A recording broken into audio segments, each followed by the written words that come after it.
Hello दोस्तों, आज का हमारा रिवीजन का जो टॉपिक है वो है राष्ट्रीय आपातकाल। राष्ट्रीय आपातकाल क्यों, ये इतना इंपॉर्टेंट क्यों है? क्योंकि राष्ट्रीय आपातकाल 2025 में अपने 50 वर्ष पूरे कर लिया, जो आंतरिक विद्रोह के नाम पे लगाया गया था 1975 में, जब इंदिरा गांधी प्रधानमंत्री थी। ठीक है, उससे पहले भी लगे हैं, लेकिन ये इतना इंपॉर्टेंट क्यों है उसको हम जानेंगे। साथ ही साथ इसमें जानेंगे आपातकाल से जुड़े सारे के सारे जो संविधान के आर्टिकल्स हैं, उन्हें समझेंगे, उनकी बारीकियों को देखेंगे और ये जरूरी क्यों होता है कभी कभी, और देखेंगे इसका प्रभाव क्या पड़ता है और इससे कौन कौन प्रभावित होता है। बिल्कुल एग्जाम के पॉइंट ऑफ व्यू से पढ़ेंगे, सीधी बात, नो बकवास। तो आइए शुरू करते हैं। राष्ट्रीय आपातकाल आंतरिक विद्रोह के नाम पे जो लगा था प्रधानमंत्री इंदिरा गांधी के द्वारा, वो लगा था 25 जून 1975। तो इस वजह से 25 जून 2025 को इसके कितने वर्ष पूरे हो गए? 50 वर्ष, यानी हाफ सेंचुरी पूरा किया है। तो इस वजह से ये एग्जाम के पॉइंट ऑफ से ये करंट अफेयर और उससे संबंधित जो मूलभूत आर्टिकल्स हैं वो इंपॉर्टेंट हो जाते हैं, और साथ ही साथ उनसे प्रभावित होने वाले हमारे मूल अधिकार भी इंपॉर्टेंट हो जाते हैं, और उससे संबंधित राज्य और सेंटर के जो स्टेट मतलब रिलेशंस हैं, संबंध है केंद्र और राज्य संबंध, उससे भी क्वेश्चन बनने की संभावना बढ़ जाती है। तो आइए इसे डिटेल में समझते हैं। जब बीजेपी की गवर्नमेंट आई तो उन्होंने डिसाइड किया कि ये 25 जून को, जिस डेट को ये राष्ट्रीय आपातकाल लगा था, राष्ट्रीय आपातकाल पहले से चल रहा था, लेकिन 25 जून वाला जो लगा था वो इतना इंपॉर्टेंट क्यों है आगे देखेंगे। तो उस डेट को इन्होंने संविधान हत्या दिवस के रूप में मनाना शुरू कर दिया। तो पहला ये कि संविधान हत्या दिवस किस डेट को मनाया जाता है? तो 25 जून को। क्यों? क्योंकि 25 जून को ही आंतरिक विद्रोह के नाम पे देश में आपातकाल लगाया गया था। ठीक है, अगर आपातकाल इतना गलत है तो संविधान ने इसका जो प्रोविजन है वो हमारे कॉन्स्टिट्यूशन में, संविधान में क्यों डाल दिया है ना? सोचने वाली बात तो है। तो आपातकाल की जरूरत इसलिए पड़ती है जब देश की संप्रभुता पर कोई संकट आ जाए, कोई देश हमला कर दे। जब कोई देश आपके ऊपर हमला कर देगा, या आपकी जो एकता है देश के अंदर, जो आपको देश को जोड़े रखता है, उस पर कोई संकट आ जाए, देश की अखंडता पर, मतलब देश की अखंडता मतलब देश को कोई तोड़ने की कोशिश करे, उस पर कोई संकट आ जाए, या देश की रक्षा सुरक्षा पे कोई संकट आ जाए, तो हमें इमरजेंसी लगानी पड़ती है। अब ये प्रोविजन क्यों? क्या बिना इसके हम देश की संप्रभुता, एकता, अखंडता की सुरक्षा नहीं कर सकते थे? बिल्कुल कर सकते थे, लेकिन चूंकि हमारे संविधान में कुछ ऐसे प्रोविजन भी हैं, जैसे आपका फंडामेंटल राइट हो गया और स्टेट के रिलेशन मतलब पावर हो गए, ये सब कुछ ऐसे हैं जिन्हें हटाया नहीं जा सकता किसी भी परिस्थितियों में, इनका उल्लंघन नहीं किया सकता। तो इसलिए जब कभी इन सबसे निपटना होता है, देश संप्रभुता, एकता, अखंडता बचानी होती है, तो हमें इनका उल्लंघन करना पड़ता है, यानी स्टेट के पावर छीनने पड़ते हैं, नागरिकों के पावर छीनने पड़ते हैं। आप ही सोचो कि आपके घर में खूब फ्रीडम है, आप स्कूल जा सकते हो, कॉलेज जा सकते हो, पर आपके घर में संकट आ गया है। अब आप कहोगे नहीं मुझे घूमने जाना है, तो घर वाले क्या कहेंगे? नहीं, चुपचाप बैठ, घर पे संकट पहले घर की स्थिति संभाल, उसके बाद घूमने जाना। जो घर पे विपदा आई है, कोई हमला कर दिया है, पहले उससे लड़ लो, उसके बाद घर बचा लो, उसके बाद घूमने जाना। तो इस तरह से अगर देश पे कभी हमला हो जाए तो कोई स्टेट कहेगा नहीं मुझे तो अपनी इकोनॉमिक डेवलपमेंट करना है, मैं अपने ये सब अधिकार जो है तुम्हें नहीं दूंगा, मतलब स्टेट को नहीं दूंगा, मैं ऐसा नहीं करूंगा। अगर राष्ट्रपति कुछ कहेंगे ऐसे करने के लिए, सपोज कीजिए पंजाब के बॉर्डर पे पाकिस्तान ने हमला कर दिया, अब सेंटर वहां पे कुछ करना चाह रही है बचाने के लिए, पंजाब के कारण नहीं, इससे हमारी मतलब राज्य की इकोनॉमी प्रभावित होगी, राज्य प्रभावित होगा, हमारी शक्तियां प्रभावित होंगी, हम ऐसा नहीं करते, हम पुलिस वालों संभालेंगे। पुलिस वाले के पास क्या संसाधन होता है? तो मेरा मतलब बस ये कहने का था कि इमरजेंसी का प्रोविजन डाला क्यों गया है, बस वो बताना था। उम्मीद है आप समझ गए होंगे। ठीक है, डिटेल तो बहुत ज्यादा, 2 घंटे की वीडियो बन सकती है इस पे। अगर बात करें कि आंतरिक विद्रोह के नाम पे कितने समय तक ये राष्ट्रीय आपातकाल जारी रहा, तो राष्ट्रीय आपातकाल आंतरिक विद्रोह के नाम, ये सब मैं बार बार क्यों यूज कर रहा हूं ये आपको आगे समझ में आएगा। तो आंतरिक विद्रोह के नाम पे जो 25 जून को लगाया गया था, 25 जून 1975 को, वो लगभग 21 महीना तक जारी रहा। तो मतलब इसका टाइम पीरियड क्या था? 21 मंथ। तो इसी 21 मंथ को हमारे मतलब डेमोक्रेसी के लिए एक अंधकार का पीरियड था। तो इस 21 मंथ को हम कहते हैं the darkest period of the democratic system, जो हमारी मतलब ये लोकतंत्र के नाम, मतलब लोकतंत्र के लिए धब्बा ये साबित हुआ था। ठीक है, अब इसके संवैधानिक प्रावधानों को हम देखते हैं। तो संविधान में आपातकाल का मतलब आपातकाल की चर्चा कहां की गई है?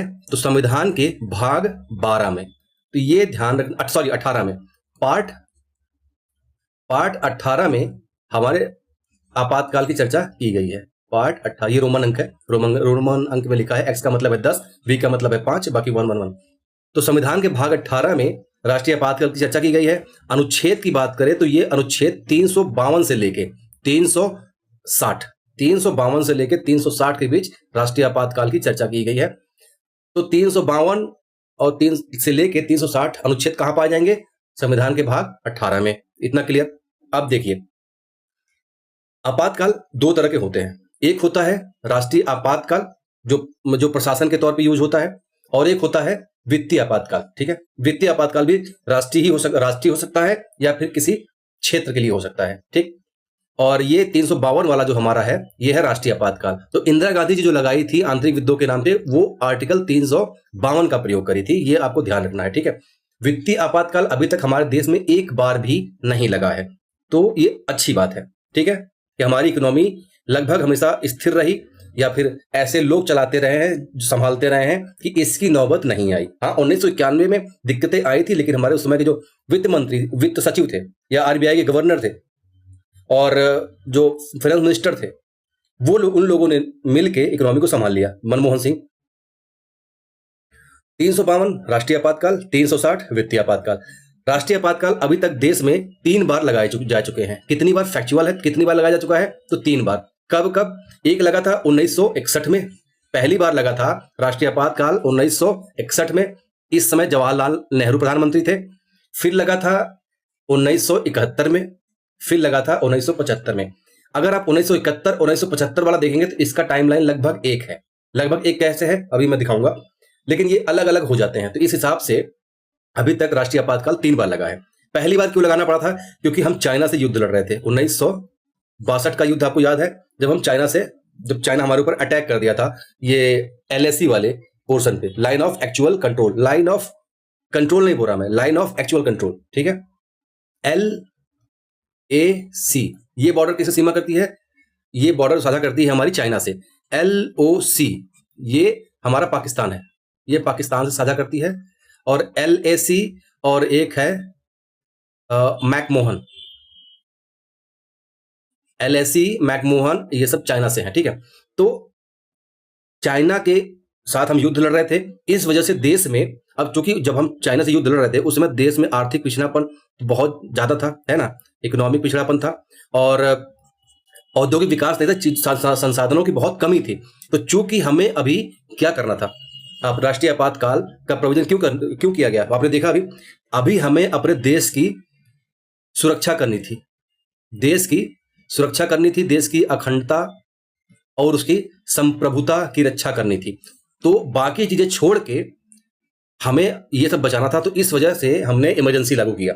अब इमरजेंसी लागू किया तो सरकार के पास ये पावर आ जाती है कि कुछ भी कर सकती है, किसी भी नागरिक को कहीं भी कुछ भी निर्देश दे सकती है, राज्यों को कुछ भी निर्देश दे सकती है, नागरिक मौलिक अधिकारों का हनन कर सकती है। ठीक है, या उल्लंघन होने पे आप सरकार के ऊपर दबाव नहीं बना सकते। ठीक है, तो ताकि सरकार देश की सारा अपना फोकस देश की सुरक्षा पे मतलब केंद्रित कर पाए। तो जो चाइना के साथ हम युद्ध लड़ रहे थे, पहला लगा था 1961 में, 26 अक्टूबर 1962 को लगा था, और ये लगा था कब तक? 1968 तक। तो 62 से लेके 1968 तक जो आपातकाल लगा था, इसकी चर्चा हम क्यों नहीं करते? क्यों नहीं कहते ये इतना बुरा था? क्योंकि उस समय का स्थितियां सबको पता है कि संकट क्या थे, और उस समय जो आपातकाल लगा था उस समय नागरिक अधिकारों का इतना उल्लंघन नहीं हुआ था जितना कि 75 वाले में हुआ था। ठीक है, और 1961 वाला जो पहला आपातकाल लगा था, वो भी उसका जो आधार था वो बाह्य आक्रमण था। 1975 वाले का क्या आधार था? उसका आधार था आंतरिक विद्रोह। ठीक है, इंटरनल डिस्टर्बेंस कहते हैं उसको। उसके बाद दूसरा जब लगा था, ये था 1971 में। 1971 में क्यों लगा था? जो दूसरा आपातकाल 1971 में लगा था। 1971 में क्यों लगा था? क्योंकि उस समय क्या हो रहा था, पाकिस्तान बांग्लादेश में मतलब लोगों के साथ बहुत गलत कर रही थी। पाकिस्तान की आर्मी बांग्लादेश में घुस के बहुत ज्यादा, मतलब वो तो पॉलिटिकल मैटर था उसके अंदर का, बहुत ज्यादा गलत हो रहा था, लोगों का दमन कर रही थी। तो वहां से लोग, बांग्लादेश से लोग भाग के इंडिया में आ रहे थे। उस समय बांग्लादेश नहीं था, बल्कि वो पाकिस्तान का मतलब पाकिस्तान ही था, वो उसे कहते थे पूर्वी पाकिस्तान। ठीक है, 1971 से पहले कोई बांग्लादेश नाम का देश नहीं था, बल्कि वो पाकिस्तान ही था, जिसे पूर्वी पाकिस्तान कहते थे, और इस समय जो पाकिस्तान है उसे हम पश्चिमी पाकिस्तान कहते थे। तो पूर्वी पाकिस्तान में सत्ता के लिए जो संघर्ष चल रहा था, तो ये पश्चिमी पाकिस्तान का जो नेता था, ताकतवर था, आर्मी भेज के वहां के लोगों का दमन कर रही थी। तो उस वजह से क्या हो रहा था कि पूर्वी पाकिस्तान से लोग बहुत ज्यादा मात्रा में भाग के कहां आ रहे थे? भारत। तो उस समय भारत में रिफ्यूजी क्राइसिस आ रही थी, मतलब शरणार्थियों की संख्या इतनी ज्यादा बढ़ रही थी। तो भारत सरकार, यानी उस समय प्रधानमंत्री थी इंदिरा गांधी।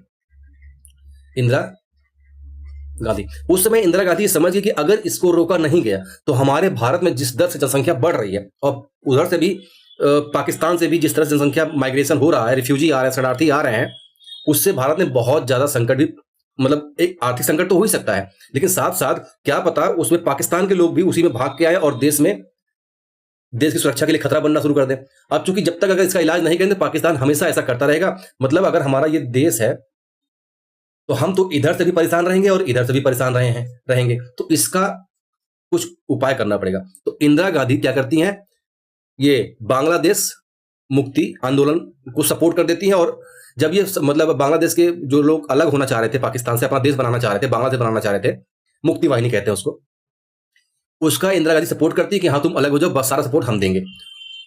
इसी में आगे पाकिस्तान इंडिया के ऊपर अटैक कर देता है। तो 1971 का युद्ध भारत और पाकिस्तान के बीच जो हुआ था वो बांग्लादेश के कारण हुआ था। इतना आपको सब पता ही है। तो उस समय भी भारत युद्ध में जुड़ा हुआ, मतलब लगा हुआ था। तो बाह्य आक्रमण और युद्ध के कारण ये 1971 वाला जो आपातकाल लगाना पड़ गया था। ये समझ में आया? अब ये वाला जो आपातकाल था 1971 से लेके 1977 तक चला था, है तो यही था। लेकिन अब युद्ध समाप्त हो गया, लेकिन ये कंटिन्यू रखा गया। तो कहा गया कि अब मतलब 1975 के आसपास जब कुछ दिक्कतें आ रही थी, और इस समय ना देश में इतना ज्यादा करप्शन बढ़ गया था कि सरकार बहुत ज्यादा परेशान हो गई थी, और शक्ति का केंद्रीकरण तो हो ही गया था। केंद्रीकरण का मतलब कि सब कुछ इंदिरा गांधी और इंदिरा गांधी कुछ खास मंत्री ही पावरफुल रह गए थे। ये जो कहते थे देश में पूरा वही होता था। तो कई सारी दिक्कतें आ गई थी। तो इस वजह से कुछ बहुत ज्यादा प्रोटेस्ट चल रहे थे देश में, उसको कंट्रोल, अब युद्ध होगा तो जाहिर सी बात है कि आर्थिक संकट आएगा, बेरोजगारी बहुत ज्यादा बढ़ जाएगी और खाने पीने की दिक्कत होगी। कुछ अब अपोजिट वाले क्या करेंगे, इसको लेकर बहुत ज्यादा आंदोलन करेंगे। कुछ दिक्कतें और थी जिसकी वजह से यूनिवर्सिटियों में जो स्टूडेंट थे वो भी बहुत ज्यादा आंदोलन करने लगे थे, मतलब पूरे देश में। और उसी में एक फैसला आ गया था इलाहाबाद हाईकोर्ट का कि जो अपनी इंदिरा गांधी थी, इनको 6 साल के चुनाव लड़ने पे बैन कर दिया गया था। मतलब होता है ना, कुछ उल्लंघन करने पे 6 साल के लिए बैन कर देता है। ये अलग मैटर है, इसको हम बाद में देखेंगे। तो इसके मतलब इन सब कारणों के कारण इंदिरा गांधी के खिलाफ एक विरोध में एक माहौल बनने लगा था। तो इन्होंने क्या काम किया कि देश में स्थिरता लाने के लिए 1975 में, मतलब एक आपातकाल तो चल ही रहा था बाह्य आक्रमण के आधार पे, तो उसे खत्म करने की बात आई थी। इन्होंने 25 जून को आंतरिक अशांति के नाम पे एक आपातकाल और लगा दिया। तो ये अगर आप कहोगे कि 1971 से लेकर 1977 तक तो पूरा चला ही था, लेकिन 1971 में जो लगा था वो बाह्य आक्रमण और युद्ध के हिसाब से लगा था। लेकिन 1975 उसे कंटिन्यू करने के नाम पे, लगातार आगे बढ़ाने के नाम पे कह दिया कि 1975 में अब जो लग रहा है वो है इंटरनल डिस्टर्बेंस, यानी आंतरिक अशांति। इतना समझ में आया? अब थोड़ा देखते हैं आपातकाल लगाने की प्रक्रिया क्या है। आपातकाल लगाने की प्रक्रिया क्या है? तो जो हमारा मूल संविधान था, मतलब जो संविधान लिखा गया था, और 42वां संविधान संशोधन तक क्या था कि प्रधानमंत्री के सिफारिश पर राष्ट्रपति द्वारा एक ऑर्डर पास करके क्या किया जाएगा, राष्ट्रपति शासन लगा दिया जाएगा। ठीक है। तो हुआ क्या था, अब इंदिरा गांधी इंदिरा गांधी के खिलाफ सारे जो चीजें परिस्थितियां बनने लगी वो क्यों, देखिए 1971 में तो आपातकाल चल ही रहा था, लेकिन युद्ध खत्म हो गया, स्थितियां नॉर्मल हो गई, लेकिन अब देश के अंदर बहुत सारे प्रॉब्लम्स शुरू हो गए थे। तो अब उससे निपटने के लिए सरकार ने 1975 में इमरजेंसी फिर लागू कर देती है। इसका रीजन था आंतरिक अशांति। तो अब चूंकि देश में प्रॉब्लम है, इसका मतलब ये थोड़ी ना लगा दोगे, इमरजेंसी लगा दोगे, उसके लिए समाधान करिए, कुछ कानून बनाइए, कुछ व्यवस्था परिवर्तन कीजिए, जो करना है कीजिए। पर ये इमरजेंसी के नाम पे राज्यों की शक्ति छीन लेना, लोगों के मौलिक अधिकारों का हनन करना, इसको तो कोई बर्दाश्त नहीं करेगा। ये इंदिरा गांधी को भी पता था कि इमरजेंसी अगर मैं बोल के लगाऊंगी तो मतलब आसान नहीं होगा, एक माहौल बन जाएगा, उसके खिलाफ भी आंदोलन शुरू हो जाएगा। तो अब देखिए इस पावर का मिसयूज कैसे होता है कि मूल संविधान में जो पावर मतलब प्रावधान था कि प्रधानमंत्री एक सिफारिश करके या राष्ट्रपति को बोल के ऑर्डर पास करवा सकती हैं और सीधे आपातकाल लग जाएगा। अभी प्रावधान क्या होता है कि जो प्रधानमंत्री होते, मतलब सॉरी, जो राष्ट्रपति होते हैं वो मंत्रिपरिषद की सलाह पे कार्य करते हैं, लेकिन इस वाले प्रोविजन में लिखा गया था कि प्रधानमंत्री के सिफारिश पर राष्ट्रपति और मतलब राष्ट्रीय आपातकाल लगा देंगे। ठीक है, इसी पावर का मिसयूज करके इंदिरा गांधी रात को फोन करती हैं। ठीक है, इंदिरा गांधी रात को राष्ट्रपति को फोन करती है और कहती हैं कि आप एक प्रेसिडेंशियल ऑर्डर पास कीजिए, मतलब राष्ट्रपति अपनी घोषणा कर दें कि राष्ट्रीय आपातकाल लग गया है। राष्ट्रीय आपातकाल लग जाने के बाद जो मंत्रिमंडल के लोगों को पता लगता है कि राष्ट्रपति ने सिफारिश कर दिया है, किसके लिए? राष्ट्र शासन के लिए। अब इससे देश में हाहाकार मच जाता है कि मतलब एक इंसान पूरे देश को बंद कर सकता है या जेल में बदल सकता है, मतलब या फिर इमरजेंसी लगा सकता है, उसके मंत्रिमंडल तक से भी नहीं पूछा गया, बस कर दिया। ये कोई डेमोक्रेसी थोड़ी ना है। डेमोक्रेसी का मतलब क्या होता है? सबका राय लिया जाए। कम से कम मंत्रिमंडल से तो सलाह ले लिया होता, उसके बाद पब्लिक को बताया गया होता, चर्चा होती, हाँ सही है कि नहीं है, वगैरह वगैरह। तो इंदिरा गांधी ने इस पावर का मिसयूज किया, इसलिए कहा जाता है कि ये इमरजेंसी थोड़ा धब्बा है हमारे डेमोक्रेसी पे, क्योंकि डेमोक्रेसी का पालन नहीं किया, मतलब तानाशाही रवैया थोड़ा सा कह सकते हो कि ऐसा अपनाया गया कि एक व्यक्ति ने कह दिया और राष्ट्रीय आपातकाल लग गया। ठीक है, तो अब इसकी वजह से होता क्या है, जब राष्ट्रीय आपातकाल 1975 में खत्म होता है, 1977 में खत्म होता है, तो जब संसद मतलब चुनाव होता है, जब संसद चलना शुरू करती है, तो 1978 में, ध्यान रखना, 1978 में संसद एक संविधान संशोधन बिल ले आती है। ठीक है, संशोधन बिल ले आती है, उसे कहते हैं 44वां संविधान संशोधन अधिनियम 1978। ये इंपॉर्टेंट है। उससे पहले 42वां संविधान संशोधन था, इसे मिनी कॉन्स्टिट्यूशन या लघु संविधान कहा जाता है। तो 44वां संविधान संशोधन आता है और इसमें ये बदलाव किया जाता है कि प्रधानमंत्री की सिफारिश पर राष्ट्रपति घोषणा तो करेंगे, लेकिन ये घोषणा करने से पहले राष्ट्रपति प्रधानमंत्री से कहेंगे, भैया मंत्रिमंडल की लिखित पर्ची लाई हो, लेटर लाई हो। यानी इधर क्या था, प्रधानमंत्री अगर सिफारिश कर दे तो राष्ट्रपति घोषणा कर देते थे, लेकिन अब मंत्रिमंडल की लिखित सलाह पर लिख के देना पड़ेगा, सब लोग साइन करेंगे। कैबिनेट की लिखित सलाह पर एक लेटर लेके जाएंगी राष्ट्रपति के पास, फिर प्रधानमंत्री सिफारिश करेंगे कि राष्ट्रपति जी आप राष्ट्रीय आपातकाल लगाइए, तो राष्ट्रीय आपातकाल लागू हो जाएगा। ठीक है, इतना क्लियर हुआ। अब आगे, अब देखिए यहां पे क्या हुआ, सत्ता का जो मतलब शक्ति का जो पावर, शक्ति अगर एक व्यक्ति में केंद्रित हो जाए तो किस तरह से आप उसका दुरुपयोग हो सकता है, वो आपने देखा। ठीक है, कि एक व्यक्ति जो चाहे कर दे, पर अगर जब शक्ति की संस्था में परिवर्तित हो जाए तो संस्था थोड़ा सा सूझबूझ, और संस्था में कई लोग होते हैं, एक व्यक्ति नहीं होता, तो उसमें कई लोग होते हैं, सूझबूझ और विचार करके, हो सकता है किसी एक आवेश में आ रहा हो तो दूसरा उसको तर्कों से समझा दे कि नहीं और भी उपाय है, ऐसे कर सकते हैं। तो संस्था का ये लाभ होता है। तो संस्था मतलब मैं कैबिनेट की बात कर रहा, कैबिनेट में कई मंत्री होते हैं जिसे सरकार नॉमिनेट करती है। ठीक है, तो यहाँ एक व्यक्ति के हाथ में पावर को, किसके हाथ में था? पीएम के हाथ में, अब कैबिनेट के हाथ में चली गई थी। कैबिनेट लिख के देगा तो राष्ट्रपति प्रधानमंत्री की सलाह पे लगाएंगे। अब एक बार अगर घोषणा हो गया, राष्ट्रीय आपातकाल की घोषणा हो गया तो संसद को अनुमोदन, मतलब संसद इसे अनुमोदित करेगा कि हाँ ये आपातकाल ठीक है कि नहीं ठीक है, चलना चाहिए कि नहीं चलना चाहिए। ठीक है, अब क्या हुआ कि पहले जो प्रावधान था 44वें संविधान संशोधन से पहले जो मूल संविधान था, उस समय अनुमोदन के लिए 2 मंथ का समय था। यानी राष्ट्रीय आपातकाल घोषणा होने के 2 मंथ के अंदर ये अपना संसद के दोनों सदस्य, लोकसभा और राज्यसभा, ये दोनों इसका अनुमोदन करेंगे, यानी अपनी सहमति देंगे, कह सकते हैं कि हाँ ठीक है आपातकाल चले। लेकिन 44वें संविधान संशोधन में इसे घटा के 1 मंथ कर दिया गया कि भैया अगर राष्ट्रपति ने घोषणा कर दिया है तो संसद 1 महीने के ही अंदर डिसाइड करे कि इसे आगे बढ़ाना है या खत्म करना है। ठीक है, अब 2 महीने में तो बहुत समय होता है। 2 महीने साथ अगर राष्ट्रीय आपातकाल किसी गलत उद्देश्य से लागू कर दिया गया तो 2 महीने में तो सरकार जो चाहे अपनी मंग कर लेगी, तो इसे घटा के 1 महीना कर दिया गया। ठीक, तो अनुमोदन के जो संसद का टाइम था उसे 2 महीने से घटा के 44वें संविधान संशोधन में 1 महीने कर दिया गया। ये सुधार किया गया। और पहले मूल संविधान में जो अनुमोदन के लिए सिंपल मेजॉरिटी चाहिए थी, उसे भी 44वें संविधान संशोधन में बदल के स्पेशल मेजॉरिटी कर दिया गया, मतलब विशेष बहुमत कर दिया गया, विशेष बहुमत। तो 44वें संविधान संशोधन में 2 बदलाव हुए। एक तो ये कि 1 मंथ के अंदर ही अनुमोदन करना होगा संसद के दोनों सदनों को, और विशेष बहुमत से करना होगा। उससे पहले सिंपल मेजॉरिटी था। तो हमें ये याद रखना है, आज का प्रावधान क्या है कि प्रधानमंत्री की सिफारिश होगी और कैबिनेट की लिखित सलाह होगी और संसद उसे विशेष बहुमत से अनुमोदित करेगा। ठीक है, अब टाइमलाइन कि संसद अगर एक बार अनुमोदन कर देता है, ठीक है, तो आपातकाल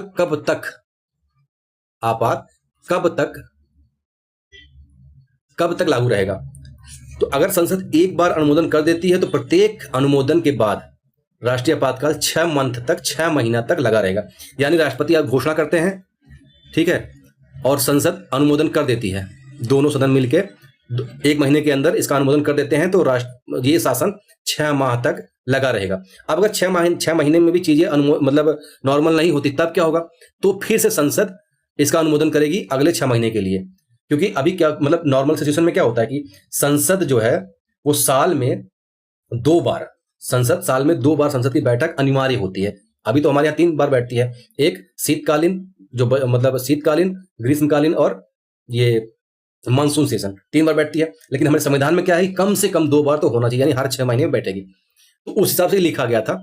ये अगर 6 महीने के लिए बढ़ा दिया गया, फिर अगर जरूरी है तो फिर संसद के दोनों सदन विशेष बहुमत से विशेष प्रस्ताव पारित कर दें और उसका अनुमोदन फिर 6 महीने के लिए बढ़ा दें। तो ऐसे 6 महीने करके कब तक बढ़ा सकते हैं, तो भैया ये अनलिमिटेड, कोई लिमिट नहीं है, अनिश्चित काल तक। जब तक संसद में कौन होता है, संसद में लोकसभा होती है जो लोगों का प्रतिनिधित्व करती है, और राज्यसभा में राज्य का प्रतिनिधित्व, मतलब लोकसभा जो है वो लोगों के लिए कार्य करती है, पूरे देश के लोगों के लिए, उनके अधिकार के लिए काम करती है, उनसे संबंधित कानून बनाती है। और राज्यसभा राज्य के लिए काम करती है, मतलब राज्य के अधिकारों के लिए काम करती है। और इसमें समझ में आ गया ना इतना कि राज्यसभा किसके लिए काम करती है, किसके हितों के लिए काम करती है, राज्यों के लिए, और लोकसभा लोगों के लिए। तो संसद में लोकसभा और राज्यसभा दोनों है। अगर ये अनुमोदित कर रहे हैं तो इसका मतलब राज्य और लोग दोनों अपनी सहमति दे रहे हैं। ठीक है, कोई भी एक व्यक्ति नहीं कर रहा है। तो इसलिए अगर संसद अनुमोदित करता जाएगा तो ये अनिश्चित काल तक 6 महीने तक कभी भी तक बढ़ाया जा सकता है। इतना क्लियर है। टाइम पीरियड कब तक, अनिश्चित काल तक है। लेकिन इंपॉर्टेंट क्या है कि हर 6 महीने में संसद का अप्रूवल चाहिए। ठीक है, अब ये जो आपातकाल लगाने का जो आधार है वो हमारे संविधान में क्या लिखा हुआ है, तो हमारे संविधान में लिखा था कि अनुच्छेद 352 के तहत जो आपातकाल लगाया जाएगा उसके 2 आधार होंगे। पहला कि एक कोई बाह्य आक्रमण हो जाए, कोई देश आपके ऊपर आक्रमण कर दे, या आप युद्ध में लगे हों। अगर आप युद्ध कर रहे हैं या बाह्य आक्रमण, कोई हमला हो गया है, तो आप 352 के तहत राष्ट्रीय आपातकाल लगा देंगे। पहला आधार हो गया ये। दूसरा आधार था कि देश में इस तरह की अस्थिरता आ गई है, अशांति, मतलब देश के अंदर इस तरह की अशांति आ गई है कि देश के टूटने का खतरा है। सपोज करो कोई राज्य बोले मैं अलग होऊंगा, तमिलनाडु कहते कि मैं अपना तमिल के नाम पे देश बनाऊंगा, पंजाब कहते मैं पंजाबियों के नाम पे देश बनाऊंगा, और अलग होने की बात कर दे। जैसे रियासत थे ना, कहते थे हम भारत में शामिल नहीं होंगे। आज उस तरह कोई चीजें हो जाए, आंतरिक अशांति हो जाए, तो अब देश की अखंडता पर संकट आ जाएगा ना, देश की अखंडता पर संकट आ जाएगा। या कोई देश, मान लो चाइना, धीरे से अरुणाचल प्रदेश को पैसा, हथियार देने लगे कि भाई ले तू और भारत से अलग हो जा, आ मेरे यहाँ एक राज्य बन के रह जा, मैं खूब तेरा डेवलपमेंट करूंगा। अब इसमें क्या होगा, देश की संप्रभुता पर खतरा आ गया। तो इन सब मतलब देश में एक अशांति उत्पन्न होगी ना, तो इसको कंट्रोल करने के लिए राष्ट्रपति क्या करेंगे, एक घोषणा करके राष्ट्रीय आपातकाल लगा देंगे। एक चीज देखो, एक और, ठीक है, बाद क्लियर रहेगा, बाद में बताएंगे। फिर इसको 44वें संविधान संशोधन हुआ और इसको तो वैसे ही रहने दिया गया कि जो पहला आधार था कि बाह्य आक्रमण और युद्ध के नाम पर राष्ट्रीय आपातकाल लगेगा, इसको वैसे ही रहने दिया गया। लेकिन जो दूसरा आधार था, आंतरिक अशांति, इसी का आधार लेके इंदिरा गांधी जी ने क्या किया था कि आपातकाल लगाया था, जिसका उपयोग खूब हुआ कि भले युद्ध खत्म हो गया हो लेकिन देश में आंतरिक अशांति है। अब आंतरिक अशांति क्या कोई हथियार लेके दौड़ रहा था, पब्लिक हथियार लेके रास्ते पे आ गई थी कि नहीं संसद भवन खाली करो, राष्ट्रपति भवन खाली करो, अब तुम हटो, या फिर कुछ ऐसा करने वाले थे कि देश के लिए बहुत संकट होने वाला था। तो ऐसा तो नहीं हो रहा था, लोग प्रोटेस्ट कर रहे थे, ठीक है, हमेशा करते हैं। तो इस आधार को, आंतरिक अशांति को बदल के क्या नाम कर दिया गया, सशस्त्र विद्रोह, यानी आर्म रेबेलियन।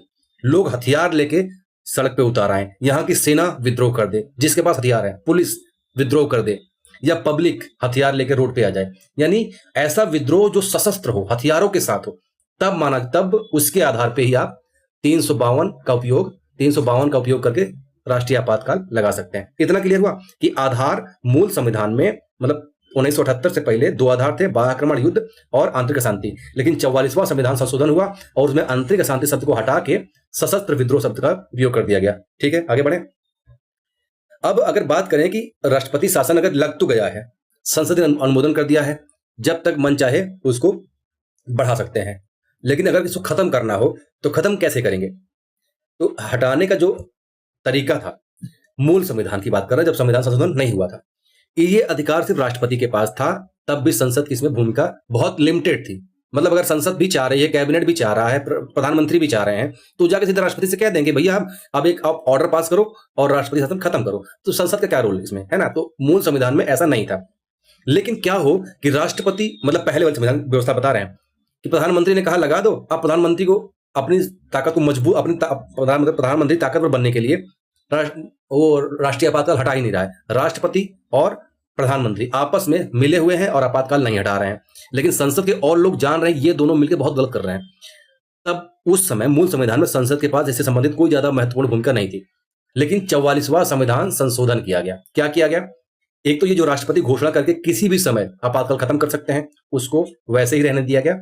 लेकिन संसद की जो भूमिका थी कि राष्ट्रपति शासन नहीं, राष्ट्रीय आपातकाल को हटाने में जो संसद की भूमिका थी, जो पहले नहीं थी, उसको 44वें संविधान संशोधन में बढ़ा दिया गया। उसकी भूमिका को महत्वपूर्ण कर दिया गया। मतलब अगर राष्ट्रपति और प्रधानमंत्री मिलके कुछ मतलब दुर्भावना से राष्ट्रीय शासन अगर नहीं लगा रहे हैं और संसद को ये लग रहा है, लोकसभा को, विशेष तौर पर लोकसभा को ध्यान रखना, लोकसभा को ये लग रहा है कि नहीं गलत है, हटना चाहिए, तो वो लोकसभा के जो सदस्य हैं उसके 1/10 भाग, 1/10 भाग कितना होगा? संसद की संख्या कितनी है उसको आप निकालो, उसका 1/10वां भाग निकालो। उतने लोग मिलके एक पत्र लिखेंगे। पत्र क्या करेंगे? जाके या तो राष्ट्रपति को देंगे या तो अध्यक्ष को देंगे। अब राष्ट्रपति को कब देंगे और अध्यक्ष को कब देंगे? जब संसद का सत्र नहीं चल रहा होगा तो वो पत्र जाके राष्ट्रपति को देंगे और कहेंगे आप संसद का सत्र बुलाओ, हमें आपातकाल पे चर्चा करनी है। ठीक है। लेकिन अगर सत्र चल रहा हो तो 1/10 लोग मिलके, सदस्य मिलके, अध्यक्ष जो लोकसभा के स्पीकर होते हैं उनको जाके अपना लेटर देंगे कि हमें आपातकाल पे चर्चा करनी है। ठीक है। तो संसद का सत्र कौन बुलाता है ये आपको पता है, राष्ट्रपति। अगर सत्र नहीं चल रहा है तो इसलिए लेटर किसको देंगे? राष्ट्रपति को देंगे। अगर संसद चल रहा है तो सारा पावर किसके पास है? अध्यक्ष के पास है। तो संसद खुद अपने हेडमास्टर, यानी जो संसद के सदस्य है वो खुद अपने हेडमास्टर के पास जाएंगे और कहेंगे हमें आपातकाल पे चर्चा करनी है। और जब ये लेटर दे देंगे या तो इनको तो 14 दिन के अंदर राष्ट्रपति क्या करेगा? सत्र बुलाएगा। और उस सत्र में क्या होगा कि साधारण बहुमत से अगर संसद के दोनों सदन ये प्रस्ताव पारित कर देते हैं कि आपातकाल अब खत्म होना चाहिए, तो राष्ट्रीय आपातकाल खत्म हो जाएगा। इतना क्लियर हो गया? पहले संसद की भूमिका नहीं थी, लेकिन 44वां संविधान संशोधन 1978 में यह प्रावधान दिया गया कि राष्ट्रपति तो खत्म कर ही सकता है, पहले भी था, संसद की भी भूमिका बढ़ा दी गई। संसद चाहे तो लोकसभा के 1/10 लोग मिलकर राष्ट्रपति को चिट्ठी लिखेंगे, संसद का सत्र बुलाओ, और 14 दिन के अंदर राष्ट्रपति संसद का सत्र बुलाएगा और उसके बाद दोनों सदन मिलके साधारण बहुमत से यह प्रस्ताव पारित करने की राष्ट्रपति आपातकाल खत्म होता है। ध्यान रखना, आपातकाल का जो अनुमोदन उसके लिए विशेष बहुमत था। विशेष बहुमत एक कठोर प्रक्रिया होती है, उसके लिए आपातकाल मतलब चलाया जाना चाहिए। इसको बढ़ाने के लिए जो संसद के द्वारा अनुमोदन करना था वो विशेष बहुमत था, और खत्म करने के लिए तो भाई सिंपल मेजोरिटी से ही, बहुत आसान प्रक्रिया होती है। अब राष्ट्रीय आपातकाल अगर लग जाता है तो उसका प्रभाव क्या होता है? उसका प्रभाव 3 तरीके से हम देख सकते हैं अच्छे से। बहुत ज्यादा प्रभाव, बहुत व्यापक प्रभाव पड़ता है, लेकिन चूंकि हम एग्जाम के पॉइंट ऑफ व्यू से पढ़ रहे हैं इसलिए इसको इतनी ही कैटेगरी इंपॉर्टेंट बनाएंगे जो एग्जाम में जहां से क्वेश्चन आते हैं। आपको पता है किसी देश में अगर ऐसी चीजें होती है तो कितना बड़ा प्रभाव पड़ता है हर क्षेत्र में, वो आपको बहुत अच्छे समझ सकते हैं।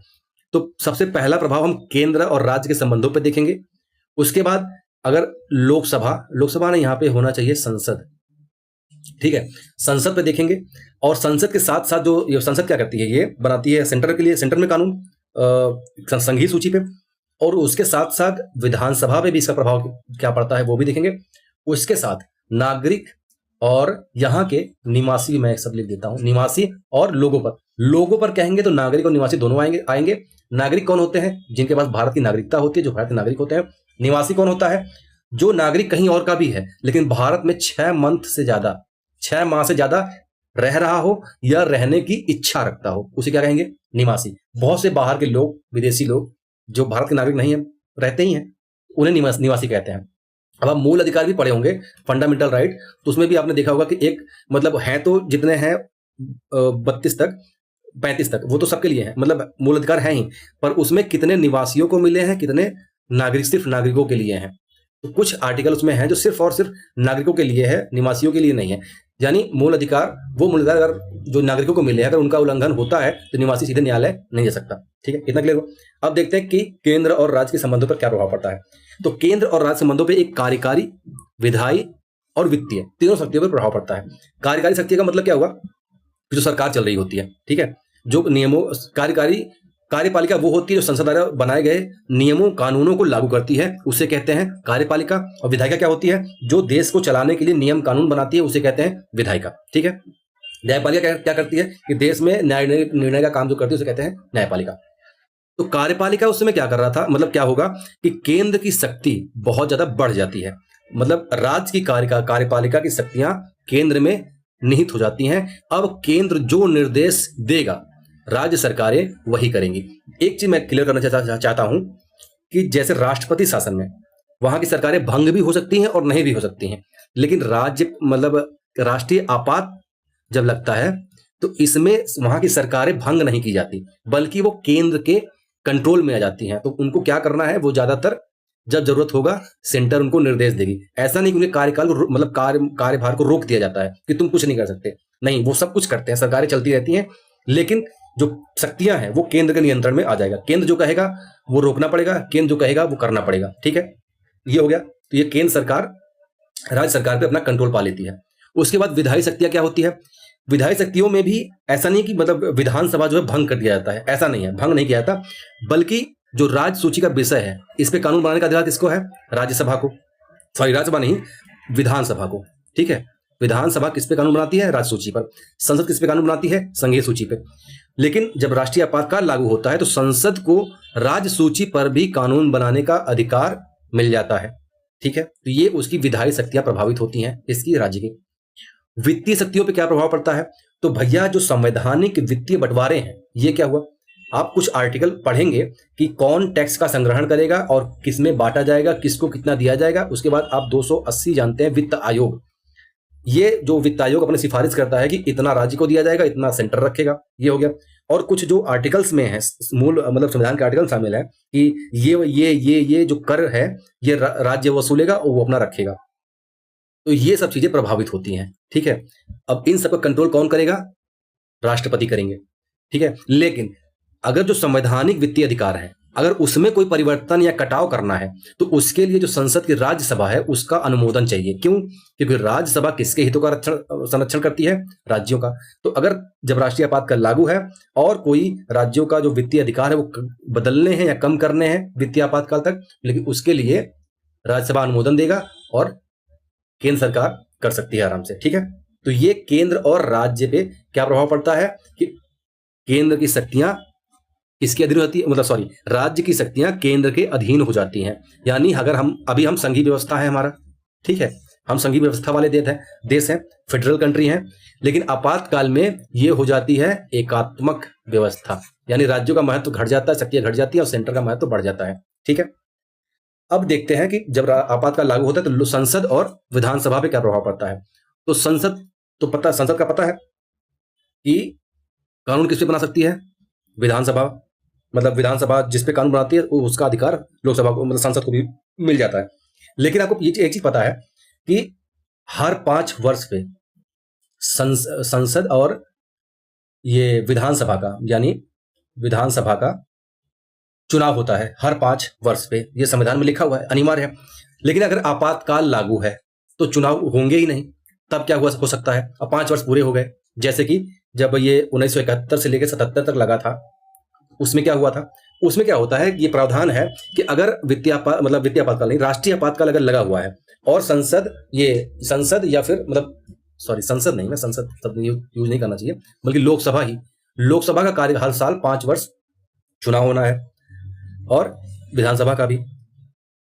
लेकिन 5 वर्ष बीत गए, राष्ट्रीय आपातकाल लगा है, तो उसमें क्या होगा कि 1 वर्ष के लिए उसका कार्यकाल बढ़ा दिया जाएगा कि 1 वर्ष बाद चुनाव होगा जब राष्ट्रीय आपातकाल खत्म होगा।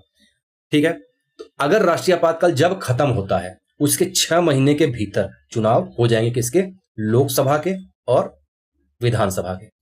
इतना क्लियर? आगे बढ़ते हैं। अब नागरिकों के अधिकारों पर क्या प्रभाव पड़ेगा?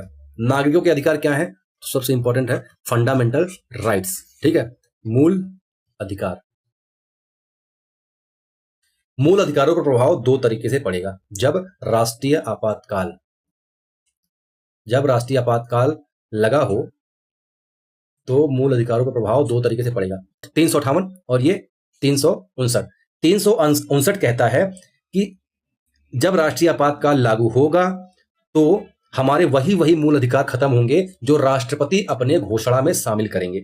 यानी 359 के तहत जब 352 के तहत जब राष्ट्रीय आपातकाल लागू होता है तो उसी घोषणा में राष्ट्रपति लिखेंगे कि आज से नागरिकों के ये जितने भी है 14, 15, 16, 17, 18, 19, 20, ये 20, 21, मतलब 25, 26 जो भी है, वो अधिकार नागरिकों के निलंबित होते हैं। क्या होते हैं? निलंबित।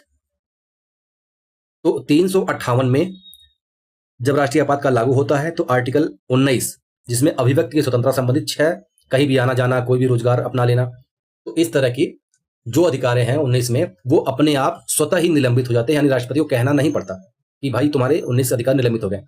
लेकिन अब 19 के अलावा बाकी और जो है वो 359 के तहत राष्ट्रपति मेंशन करेंगे, अपनी घोषणा में लिखेंगे कि राष्ट्रपति की नागरिकों के ये मौलिक अधिकारों का निलंबन हो चुका है। ठीक है, इन दोनों आर्टिकल बहुत इंपॉर्टेंट है। 358 में क्या है और 359 में क्या है।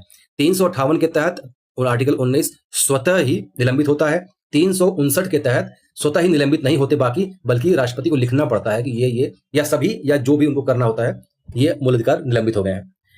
लेकिन जो मूल संविधान था वो 44वें संविधान संशोधन 1978 से पहले, इसमें क्या था कि कोई भी आधार पे आप राष्ट्रीय आपातकाल लगाओ, चाहे सशस्त्र विद्रोह लगा दो के आधार पर राष्ट्रीय आपातकाल लगा दो, चाहे बाह्य युद्ध के आधार पर लगा दो, दोनों ही आधारों पर आर्टिकल 19 358 के आधार पे स्वतः ही निलंबित हो जाते थे। लेकिन 44वां संविधान संशोधन जब लाया गया तो उसमें कहा गया कि 358 के तहत आर्टिकल 19 तभी स्वतः निलंबित होंगे जब आपातकाल लगाने का आधार बाह्य युद्ध या बाह्य आक्रमण हो। लेकिन अगर सशस्त्र विद्रोह के नाम पे राष्ट्रीय आपातकाल लगाया गया है तो आर्टिकल 19 भी 358 के तहत स्वतः निलंबित नहीं होंगे। ठीक है, क्लियर हो रहा है? मतलब जब आपातकाल लगेगा तो 358 के तहत पहले आर्टिकल 19 स्वतः निलंबित हो जाता था, लेकिन 44वां संविधान संशोधन किया गया और कहा गया कि 358 के तहत आर्टिकल 19 तभी स्वतः निलंबित होंगे जब उसका आपातकाल का आधार बाह्य हो, मतलब बाह्य आक्रमण हो या युद्ध में हो। लेकिन अगर उसका आधार सशस्त्र विद्रोह के नाम पे लगाया गया है राष्ट्रीय आपातकाल तो आर्टिकल 19 स्वतः निलंबित नहीं होंगे। तब कैसे निलंबित होगा? अगर सशस्त्र विद्रोह के नाम पे राष्ट्रीय आपातकाल लगाया गया है तो आर्टिकल 359 में यह भी लिखना पड़ेगा कि 19 भी खत्म हो रहा है, अदरवाइज 19 भी निलंबित नहीं होगा। ठीक है, अब देखिए क्लियर हो जाइए एकदम। अगर राष्ट्रपति आपातकाल लगाते हैं बाह्य युद्ध के नाम पे तो 358 के तहत 19 स्वतः खत्म हो जाएगा। 19 के अलावा अगर किसी मूल अधिकार को खत्म करना है, मतलब निलंबित करना है, तो 359 के तहत उनको अपनी घोषणा में लिखना पड़ेगा। क्लियर? लेकिन अगर सशस्त्र विद्रोह के नाम पे राष्ट्रीय आपातकाल लगाया गया है तो कोई भी मूल अधिकार स्वतः निलंबित नहीं होते हैं, ना तो 19 ना तो बाकी और, बल्कि 359 के तहत राष्ट्रपति को अपनी घोषणा पत्र में लिखना पड़ता है कि 19, 14, 15, 17, 18, 26, 27 सब निलंबित हो गए हैं। ठीक है, इतना क्लियर हो गया। 44वां संविधान संशोधन में एक चीज और लिखा गया। मूल संविधान में जो हमारा था उसमें 20, 21 स्वतः, मतलब ये भी अगर राष्ट्रपति 359 के तहत लिख देते थे कि 20, 21 भी निलंबित है तो निलंबित हो जाते थे। आप सोचो कि मतलब 20, 21 का मतलब अगर आपको पुलिस पकड़ के लेके जा रही तो उसके खिलाफ आप डिफेंस नहीं ले सकते थे, मतलब ठीक है, कन्विक्शन अगर आपका हो रहा है उसके खिलाफ आप बचाव के लिए कुछ नहीं कर सकते थे। और ये 21 तो है ही कि अगर आपको कोई जान से मार दे, आपके जीवन पर कोई संकट आ जाए तो आपके मूल अधिकार का हनन होगा, उसके लिए भी आप कोर्ट में नहीं जा सकते। ठीक है, तो लेकिन 44वां संविधान संशोधन हुआ तो कहा गया कि अनुच्छेद 20 और 21 मूल अधिकार के अनुच्छेद 20 और 21 का निलंबन किसी भी आधार पर नहीं होगा। चाहे आप सशस्त्र विद्रोह के आधार पर लगा लो, चाहे बाह्य आक्रमण या युद्ध के आधार पर लगा लो, चाहे आप 359 के तहत ये लिख भी दो राष्ट्रपति की घोषणा में कि 20, 21 भी खत्म होते हैं, तो ऐसा नहीं होगा। यानी राष्ट्रीय आपातकाल के समय कौन से मूल अधिकार किसी भी आधार पर निलंबित नहीं होते, तो वो है 20 और 21। और ये प्रावधान कब शामिल किया गया? 1978 में 44वां संविधान संशोधन होने के बाद। ठीक है, अब बड़े फंडामेंटल राइट आप सुनते होंगे खत्म हो जाते हैं या निलंबित, खत्म नहीं होते हैं, निलंबित होते हैं। निलंबित होने का मतलब यह है कि जैसे आपके इस समय सामान्य टाइम में अगर आपके मूल अधिकारों का उल्लंघन हो तो आप क्या करेंगे? आर्टिकल 32 का या फिर 226 का प्रयोग करके आप 32 का प्रयोग करेंगे तो आप चले जाएंगे कहाँ? सुप्रीम कोर्ट में। तो सुप्रीम कोर्ट क्या करेगा? वही जो अधिकार पिच्छा, उत्प्रेषण वगैरह वगैरह जो 5 रिट है वो जारी कर सकता है। आपके अधिकारों की रक्षा कौन करता है? सुप्रीम कोर्ट और हाई कोर्ट। दोनों के लिए आर्टिकल अलग है। लेकिन यहां पे क्या होगा? जब राष्ट्रीय आपातकाल लगेगा तो आपके मूल अधिकारों का निलंबन हो जाएगा, यानी आपके अधिकार रहेंगे, आप नॉर्मल जिंदगी जिए। लेकिन अगर आपके किसी भी मौलिक अधिकार का उल्लंघन होता है तो आपको न्यायिक सुरक्षा जो प्रदान हुआ करती थी सुप्रीम कोर्ट से वो नहीं रह जाएगी, यानी उसका निलंबन हो गया है, आपके मूल अधिकारों का निलंबन हो गया है। अब आपके साथ अगर मूल अधिकार का सरकार या कोई भी सरकार, हुआ क्या था उस समय? इमरजेंसी लगी थी, पुलिस वाले जबरदस्ती पकड़ के लोगों को नसबंदी कर रहे थे। ये मूल अधिकारों का उनका हनन नहीं था। जो प्रोटेस्ट करते थे उनको जबरदस्ती पकड़ के जेल में डाल देते थे और उनको मतलब अपना बचाव करने के लिए आर्टिकल 20 का जो उपबंध है वो भी उनके ऊपर नहीं लागू होता था, मतलब वो भी मूल अधिकार खत्म हो गए थे। तो वो लोग न्यायालय भी नहीं जा सकते थे, मतलब सीधे उठाओ और जो चाहे कर दो, उसके खिलाफ न्यायालय में सुनवाई नहीं होती थी। यानी मूल अधिकारों की रक्षा जो सुप्रीम कोर्ट करता था, न्यायालय करता था, वो अधिकार खत्म हो गए थे। उसे निलंबन कहते हैं। ठीक है, कि न्यायिक जो सुरक्षा थी वो अब आपको राष्ट्रीय आपात के दौरान नहीं मिलेगी। अब उस समय जब इमरजेंसी लगाई गई तो कुछ कारण तो रही होंगे, इतना आसान नहीं होता इतना बड़ा डिसीजन लेना। कारण क्या था? 1975 में हमने आपको बताया युद्ध समाप्त हो गया था। 1975 में इलाहाबाद हाई कोर्ट ने इंदिरा गांधी जी को 6 साल के लिए प्रतिबंध लगा दिया था चुनाव लड़ने पे।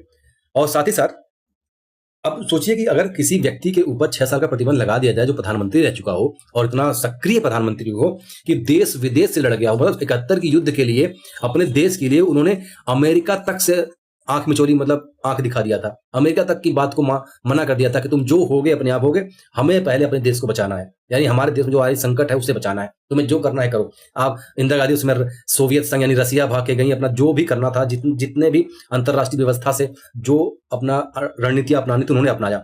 एक इंसान और इतना बड़ा युद्ध की एक देश को फाड़ के 2 भागों में बांट दें, ये बहुत बड़ी चीज है।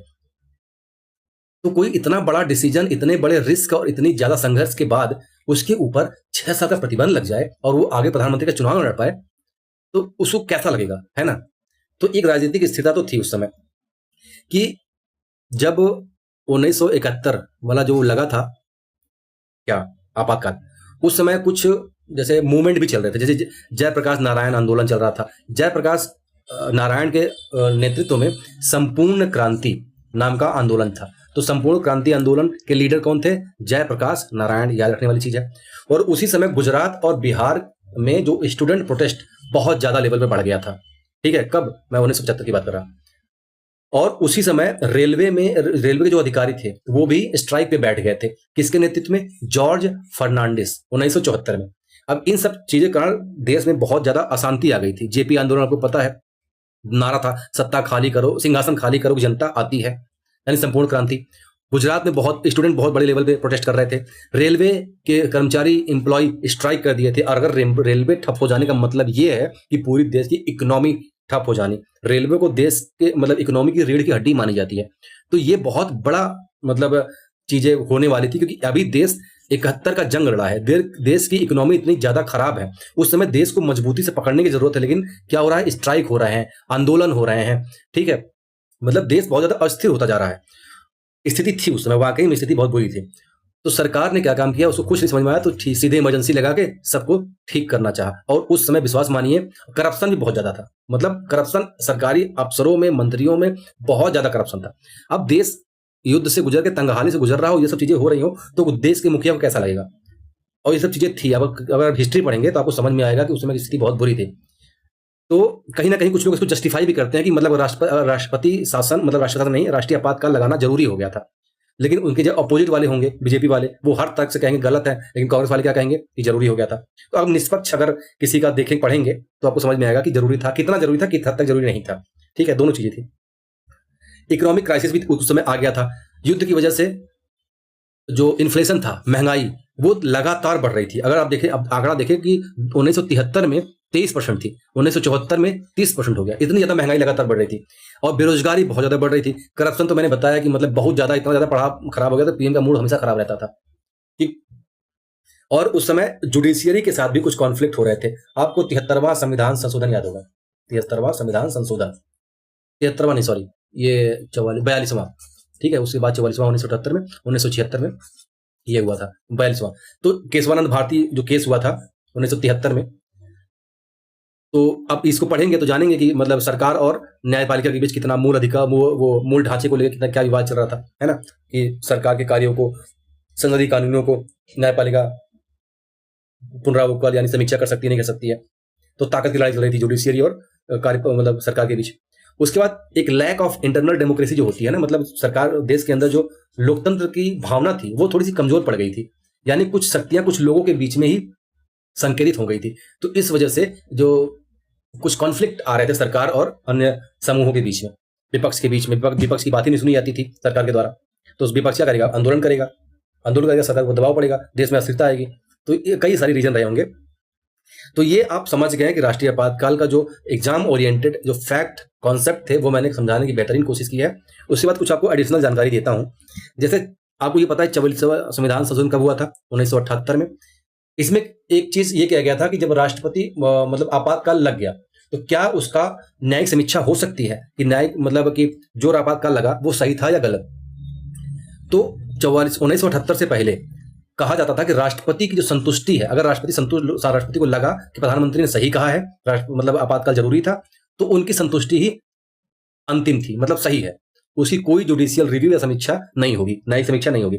लेकिन 44वें संविधान संशोधन में यह प्रावधान कर दिया गया कि राष्ट्रपति की संतुष्टि पर्याप्त नहीं है। अगर यह संदेह होता है कि इसके पीछे कोई दुर्भावना थी या लालच थी तो इसकी न्यायपालिका इसकी न्यायिक समीक्षा कर सकता है। यह प्रावधान कब आया था, 1944वें संविधान संशोधन में। फिर यह मैटर गया कोर्ट में, तो उस समय चल रहा था Minerva mills case. Minerva mills case में जो 1980 में आया था, तो मिनर्वा मिल्स में सुप्रीम कोर्ट ने भी कहा कि हाँ, राष्ट्रपति की जो संतुष्टि होगी वो पर्याप्त नहीं है। अगर कोई दुर्भावना पाई जाती है तो राष्ट्रीय आपातकाल लगाने के आधार या किसी भी उसके कानूनी पहलू पर न्यायिक समीक्षा हो सकती है। ठीक है, तो वही जी यहाँ लिखा हुआ है कि 44वें संविधान संशोधन को अप्रूव किया कि प्रेसिडेंट की संतुष्टि अंतिम नहीं है, अगर संदेह होने पर पुनरावलोकन हो सकता है। आर्टिकल 20 में क्या था, आर्टिकल राइट टू प्रोटेक्ट, क्या इन केस ऑफ कन्विक्शन, यदि आपको गिरफ्तार कर लिया गया है तो आपको संरक्षण का अधिकार होना चाहिए। ठीक है, ये आपको किसमें है, आर्टिकल 20 में। आर्टिकल 21 क्या है, राइट टू लाइफ, जीवन का अधिकार और गरिमापूर्ण जीवन वगैरह वगैरह। ठीक है, मिनर्वा मिल्स कब आया था, मिनर्वा मिल्स केस जो आया था 1980 में आया था। इसमें न्यायिक स्वतंत्रता को मतलब उसकी कहा गया था कि हाँ, न्यायिक स्वतंत्रता एक संवैधानिक पहलू है।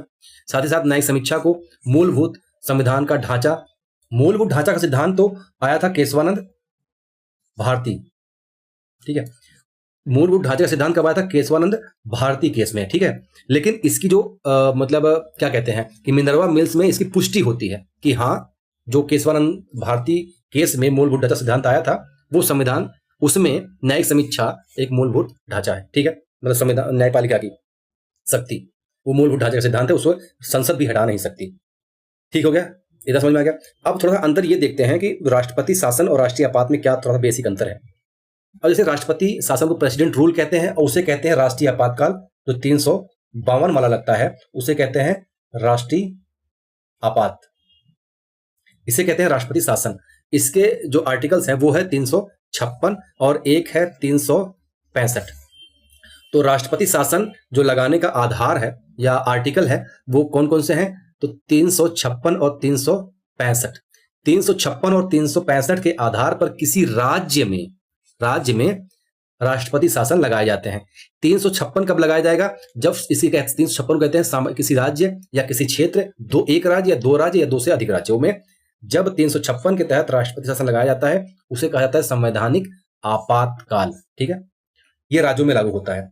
356 के तहत लगाने का आधार है संवैधानिक तंत्र की विफलता। जब राज्यपाल को यह लगता है कि राज्य में जो चीजें हो रही हैं वो संविधान के अकॉर्डिंग नहीं है, तो राज्यपाल राष्ट्रपति को यह सिफारिश करेगा कि 356 का प्रयोग कीजिए और राष्ट्रपति शासन लगाइए, क्योंकि राज्य में संवैधानिक तंत्र विफल हो गए हैं, संविधान का पालन नहीं हो रहा है।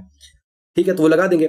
अब अगर 356 के तहत, और 365 का आधार यह है कि जो केंद्र कुछ निर्देश देता है, 365 के तहत यह प्रावधान है 365 तक भी राष्ट्रपति शासन ही लगता है, लेकिन कब? जब सेंटर कुछ निर्देश देता है, बाध्यकारी निर्देश जो संविधान के अकॉर्डिंग है, कि संविधान के अकॉर्डिंग सेंटर, केंद्र राज्यों को कुछ निर्देश देगा और राज्य उन्हें पालन करेंगे ही करेंगे। लेकिन अगर सेंटर के वो संवैधानिक और बाध्यकारी निर्देशों का पालन राज्य नहीं करते हैं तो सेंटर क्या करेगा? तो अपने 365 का प्रयोग करेगा और राष्ट्रपति शासन लगा देगा। ठीक है, ये संवैधानिक निर्देश है, हर निर्देश नहीं। कुछ है, तो अगर आप संविधान पढ़ेंगे तो कुछ ऐसे आर्टिकल्स हैं जिसमें लिखा गया कि ऐसा करने कहने पर राज्य को ऐसा करना पड़ेगा। अगर राज्य ऐसा नहीं करता है तो संवैधानिक तंत्र की विफलता माना जाएगा और राष्ट्रपति शासन लागू हो जाएगा। तो 356 में संवैधानिक तंत्र की विफलता और 365 में केंद्रीय निर्देशों का पालन न करना, जो संवैधानिक निर्देश है। ठीक है, अब अगर राष्ट्रपति शासन लग गया है तो राष्ट्रपति शासन लग गया है तो इसके लिए प्रावधान है संसद इसे 2 महीने में अनुमोदित कर दे कि जो राष्ट्रपति शासन किसी राज्य में लगा है उसे हम अप्रूव करते हैं। ठीक है, तो 2 महीने के अंदर लोकसभा और राज्यसभा को करना पड़ेगा। एक बार में इसे 6 महीने तक अनुमोदित करके बढ़ा सकते हैं कि किसी राज्य में राष्ट्रपति शासन कब तक रहेगा, तो 6 महीने तक। एक बार के अनुमोदन पे 6 बार और 6 बार से ज्यादा बढ़ाना है तो फिर से अनुमोदन करना पड़ेगा। लेकिन ऐसे 6 बार कितनी बार? तो मैक्सिमम 3 साल तक। तो मैक्सिमम 3 साल तक किसी राज्य में राष्ट्रपति शासन लग सकता है, लेकिन 3 साल तक लगाने के लिए हर 6 महीने पे संसद का अनुमोदन करना जरूरी है। अगर 3 वर्ष से ज्यादा लगाना है तो इसे संविधान संशोधन करना पड़ेगा। ठीक है, राष्ट्रपति आपातकाल में क्या था? राष्ट्रपति आपात मतलब यहां पे अगर इमरजेंसी बात करें और यहां पे प्रेसिडेंट रूल की बात करें तो प्रेसिडेंट रूल मैक्सिमम 3 साल लग सकता है, इमरजेंसी मैक्सिमम अनलिमिटेड था। ठीक है, लेकिन अनिवार्य क्या था कि अनुमोदन हर 6 महीना, अनुमोदन हर 6 महीना। यहां पे इनको संसद को अनुमोदन राष्ट्रपति शासन के लगने के बाद 2 महीने करना पड़ेगा और यहाँ पे राष्ट्रीय आपात के मैटर में कि जब घोषणा हो गई है तो 1 महीने में ही संसद को अनुमोदन करना पड़ेगा। ठीक है, अब अगर कोई किसी राज्य में राष्ट्रपति शासन लग गया है तो उसका प्रभाव क्या होगा? तो आपको पता है कि 2 तरह के पावर होते हैं, एक कार्यपालिका वाला और एक न्यायपालिका वाला। ठीक है, तो उसमें क्या होगा? कार्यपालिका की जो शक्तियां स्टेट की हैं वो प्रेसिडेंट के पास, राष्ट्रपति के पास आ जाएंगी और राष्ट्रपति सीधे शासन चलाने जाएंगे नहीं, तो वो कहेंगे राज्यपाल जी जो हम कहते हैं वो तुम करो। यानी केंद्र के निर्देश पे गवर्नर द्वारा वहां स्टेट में प्रशासन सरकार चलाई जाएगी। ठीक है, अब जो लेजिस्लेटिव पावर है यानी विधानसभा भंग कर दी जाएगी या निलंबित कर दी जाएगी, तो दोनों हो सकता है, भंग भी किया जा सकता है और निलंबित भी किया जा सकता है। लेकिन वहां के पावर में मतलब राष्ट्रीय आपातकाल में क्या होता था कि उसका बस वो चलता रहता था, ना भंग होता था ना तो निलंबित होता था, बल्कि जो विधानसभा पे जो संसदीय कंट्रोल था वो ज्यादा हो गया था। यानी अब राज्यसभा के जिसपे राज्यसभा कानून बनाती है, राज्य सूची, उस पे भी संसद कानून बना सकती थी। लेकिन अगर संसदीय कानून मान लीजिए सेम मैटर पे राष्ट्रीय आपात के समय एक ही मुद्दे पर संसद भी कानून बनाती है और विधानसभा भी बनाती है, तो किसका माना जाएगा? संसद का माना जाएगा। यानी संसद की शक्तियां भी बढ़ जाती है राज्य के मुद्दे पे कानून बनाने की। ठीक है, ये राष्ट्रीय आपात की बात कर रहा हूं मैं। लेकिन जब राष्ट्रपति शासन लागू होता है तो विधानसभा कानून नहीं बनाती, या तो ये भंग हो जाती है या तो ये निलंबित हो जाती है। ठीक है, तो राष्ट्रपति शासन लगता है तो क्या दिक्कत होती है और राष्ट्रीय आपात लगता है तो क्या दिक्कत होती है, समझ में आ गया। उसके बाद और वित्तीय शक्तियों पर क्या प्रभाव पड़ता है? वित्तीय शक्तियों में जो बजट होंगे वो पार्लियामेंट द्वारा पारित किए जाएंगे। राष्ट्रपति शासन जब किसी राज्य में लगता है तो उसकी जो वित्तीय शक्तियां हैं वो पार्लियामेंट में निहित हो जाती हैं, यानी उस समय उसका बजट वगैरह पार्लियामेंट पास करेगा। लेकिन जब राष्ट्रीय आपातकाल लगता है तो ये काम नहीं होता, बल्कि वो विधानसभा ही करती है। लेकिन अगर उसमें कुछ कटौती करनी है, कुछ बात करनी है, तो संसद उसे कह सकती है। संसद ऐसा कानून बना सकती है, वो भी राज्यसभा के अप्रूवल पर। ठीक, कंफर्म। अब एक आर्टिकल था, हमने देखा 360, हमने देखा 360 में, ठीक है, बात करेंगे 360 में वित्तीय आपातकाल की बात की गई है। हमारी मतलब भाग्यशाली है देश की कि अभी तक वित्तीय आपातकाल एक बार भी नहीं लगा है। लेकिन वित्तीय आपातकाल लगेगा कब? जब वित्तीय अस्थिरता आ जाएगी, देश की अर्थव्यवस्था पे इतनी ज्यादा संकट आ जाएगी, सर्वाइव करना मुश्किल हो जाएगा, तो राष्ट्रपति क्या करेंगे? 360 का प्रयोग करके वित्तीय आपातकाल लगा देंगे। इसका अनुमोदन 2 मंथ है, इसमें कोई बदलाव नहीं किया गया क्योंकि इससे अभी कोई लगा नहीं, तो इससे कोई बुराइयां दिखी नहीं है। तो राज्यसभा मतलब इस संसद जो टाइम था 2 महीने का अप्रूवल का, तो 2 महीने अगर राष्ट्रपति घोषणा करते हैं तो संसद 2 महीने में आराम से डिस्कशन करके अपना अप्रूवल देगी। तो राज्यसभा लोकसभा दोनों मिलकर अनुमोदन करेंगे। इसका जो टाइम पीरियड होता है, मतलब कब तक ये लागू रह सकता है, तो एक बार में अगर संसद ने अप्रूवल दे दिया, अनुमोदन दे दिया, तो ये अनलिमिटेड टाइम तक, जब तक राष्ट्रपति घोषणा नहीं कर देते कि अब वित्तीय आपातकाल खत्म हो गया, तब तक वित्तीय आपातकाल लगा रहेगा। राष्ट्रीय आपातकाल में क्या था कि एक बार अगर संसद अप्रूवल कर देती है तो 6 महीने लगेगा, फिर अप्रूवल देती है, फिर अगले 6 महीना। लेकिन वित्तीय आपात में क्या है कि अगर एक बार अप्रूवल संसद ने दे दिया तो अनिश्चित टाइम तक ये लगा रहेगा, जब तक राष्ट्रपति घोषणा नहीं कर देंगे समाप्ति का। ठीक है, प्रभाव क्या होगा? तो प्रभाव क्या होगा, जब वित्तीय आपातकाल लगेगा तो केंद्र के पास शक्ति आ जाएंगी। केंद्र जो है राज्य के खर्चे पर निर्देश दे सकता है कि भाई अब वित्तीय औचित्य का पालन कीजिए, इतने खर्चे मत कीजिए, जो जितने भी स्कीम चल रही है उसे बंद कर दीजिए, सारा पैसा जहां यहां यूज किए वहां यूज किए, मतलब जो सेंटर कहेगा वित्तीय औचित्य का पालन करना पड़ेगा। और साथ ही साथ सेंटर यह कहता है कि कर्मचारियों और न्यायाधीशों के वेतन में कटौती करो क्योंकि पैसे की दिक्कत है। राज्य के बजट जो है, जो धन विधेयक होता है, अगर राज्य कोई भी धन विधेयक पास करने से पहले उसे राष्ट्रपति के लिए सुरक्षित रखा जाएगा, यानी जो राज्यपाल होता है वो पुनर्विचार के लिए राष्ट्रपति के पास भेजेंगे। तो मुझे लगता है कि ये जो बड़ी बड़ी संस्थाएं हैं, एक वीडियो में और डिन डिन डिन डिन करके खूब म्यूजिक बजा के 5 मिनट 10 मिनट का टाइम खा जाती हैं, उसके बाद फिर लेक्चर देती हैं, उससे मुझे लगता है कि ज्यादा अच्छा कंटेंट आपको इसमें मिला होगा ना, आपका कोई समय बर्बाद नहीं हुआ। जो पहले 1 मिनट म्यूजिक बजती है, भाई उसी 1 मिनट में आप कुछ और बता सकते हो, पहली चीज। दूसरी चीज क्या होता है, जब आप पढ़ाई के एकदम मूड में हो, एकदम आपका फोकस बना हुआ है, पर कोई चीज आपकी किताब में नहीं समझ में आ रही, आपको लगता है चलो किसी कोचिंग या संस्थान की वीडियो देख लेते हैं, इस टॉपिक को समझ लेते हैं, आपका फोकस बना हुआ है, आप मोबाइल या लैपटॉप उठाते हैं और उस वीडियो को खोलते हैं, उतने में ही डिन डिन डिन करके 10 सेकंड 50 सेकंड 1 मिनट तक वीडियो बजती है, म्यूजिक बजता है और उसका जो थीम होता है वो सब चलता है। उसके बाद आएगा लेक्चर या कंटेंट। अब इस बीच में होता क्या कि आपका फोकस किताब पे था, आपने उठाया मोबाइल और सीधे वो लेक्चर को खोला और टन टन टन टन बजने लगा। इससे आपका जो फोकस था ना वो टूट जाता है, फोकस टूट जाता है। तो मुझे लगता है कि उन सबसे अच्छा ये कंटेंट ठीक ही है, एग्जाम ओरिएंटेड। मैं ये नहीं कह रहा वो बुरे हैं, पर जो आजकल है ना कि जो दिखता है वो बिकता है, भव्यता, खूब ड्रामेटिक बना दो और चीजों को अट्रैक्ट करो, लोगों को अट्रैक्ट करो, तो उनका कंटेंट बहुत अच्छा है, मैं बुरा नहीं कर रहा कंटेंट का, लेकिन उनका मेन मकसद होता है पब्लिक रीच, लोगों तक पहुंच बनाना, ताकि लोग उसे किसी भी तरह से अट्रैक्टिव बनाए, अट्रैक्टिव से ज्यादा उसकी उपयोगिता बढ़ाए। ठीक है, ताकि लोगों की समय बचने के साथ फोकस ना बिगड़े, समय बचे और कंटेंट भी मिल जाए। तो अब चूंकि मेरे पास जो संसाधन है मैं उससे अच्छे कंटेंट देने की कोशिश करता हूं, आप लोग से ये उम्मीद करता हूं आप लोग बस थोड़ा सा सपोर्ट करेंगे और इस कंटेंट को अगर आपको अच्छा लग रहा हो आप इसे लाइक और सब्सक्राइब करने के साथ साथ किसी और को भी शेयर करते रहिए, उसका भी भला हो और थोड़ा बहुत हमारी पहुंच हो। ठीक है, धन्यवाद।